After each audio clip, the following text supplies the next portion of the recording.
Hi hello friends, എല്ലാ കൂട്ടുകാർക്കും പുതിയൊരു റിവ്യൂയിലേക്ക് സ്വാഗതം. അങ്ങനെ പ്രകാശിൻ്റെ അടുത്തേക്ക് സോണി കല്യാണിനെയും കാദംബരിനെയും കൂട്ടിക്കൊണ്ടു വരുവാണ്. സോണി മനസ്സ് തുറന്നിട്ട് പ്രകാശിനോട് പറയുന്നുണ്ട്, നിങ്ങൾ ആർക്ക് വേണ്ടിയിട്ടാണ് ജീവിക്കണത്? ഇത്രയും നാൾ നിങ്ങളുടെ മകനെ വേണ്ടി ജീവിച്ചു. എന്നിട്ട് ആ മകൻ നിങ്ങൾക്ക് എന്താ സമ്പാദിച്ചു തന്നത്?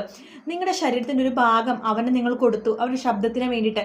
അതിനുശേഷം ഇപ്പം നിങ്ങൾ തളർന്നൊടിഞ്ഞ് കിടക്കുവാണ്. ഒരു ഇഞ്ചക്ഷൻ വെക്കാനുള്ള പൈസ പോലും നിങ്ങളുടെ കയ്യിലില്ല. നിങ്ങളൊന്ന് ആലോചിച്ച് നോക്ക്, നിങ്ങൾ ആർക്ക് വേണ്ടിയിട്ട് എന്തിനു വേണ്ടിയിട്ടാണ് ജീവിച്ചത്? നിങ്ങളുടെ ജീവിതം തന്നെ ഇല്ലാതായി പോയിക്കൊണ്ടിരിക്കുകയാണെന്നൊക്കെ പറയുവാണ്.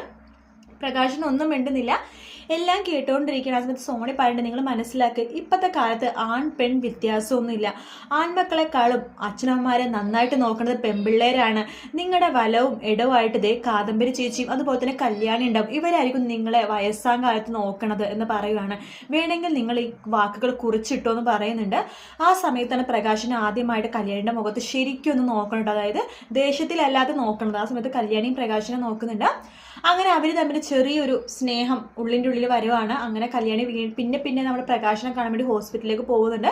കല്യാണിയുടെ അടുത്തും പ്രകാശനുള്ള കുറച്ച് ദേഷ്യവും അതുപോലെ തന്നെ ഇതൊക്കെ മാറുവാണ്. പതുക്കെ പ്രകാശൻ കല്യാണിനെ അംഗീകരിച്ചു തുടങ്ങുവാണ്, മകളാണെന്ന് പറഞ്ഞിട്ട്. പിന്നീട് പ്രകാശന് കല്യാണി ഇല്ലാതെ പറ്റില്ല കേട്ടോ, കാരണം അത്രമാത്രം കല്യാണിനെ സ്നേഹിക്കും. തമിഴിൽ അങ്ങനെയാണ്. കല്യാണിന് അത്ര ഇഷ്ടമാണ് പ്രകാശന്. കല്യാണിന് വണ്ടി എടുത്ത് പോകുമ്പോൾ പോലും പ്രകാശൻ പുറകെ പോകും, മോൾക്ക് എന്തെങ്കിലും സംഭവിക്കുമോ എന്ന് പേടിച്ചിട്ട്. അപ്പം അങ്ങനെ നമ്മുടെ കല്യാണിനെ വല്ലാതെ സ്നേഹിക്കുന്നുണ്ട്.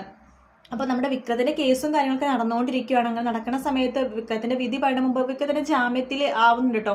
അങ്ങനെ വിക്രം നമ്മുടെ പ്രകാശനെ കാണാൻ വരുമ്പോഴേക്കും പ്രകാശൻ തള്ളിക്കളയണ വിക്രത്തിനെ വേറൊന്നുമല്ല, പ്രകാശൻ നല്ലൊരു വഴിയിൽ സഞ്ചരിച്ച് തുടങ്ങി. അപ്പോൾ അതുകൊണ്ട് തന്നെ വിക്രം ഒരു തെറ്റായ ഒരാളാണെന്ന് മനസ്സിലാക്കി പ്രകാശൻ വിക്രത്തിനെ തള്ളിക്കളഞ്ഞ് കല്യാണിനെ ചേർത്ത് പിടിക്കുന്ന ഭാഗങ്ങളൊക്കെയാണ് നമ്മളിനി കാണാൻ പോകുന്നത്.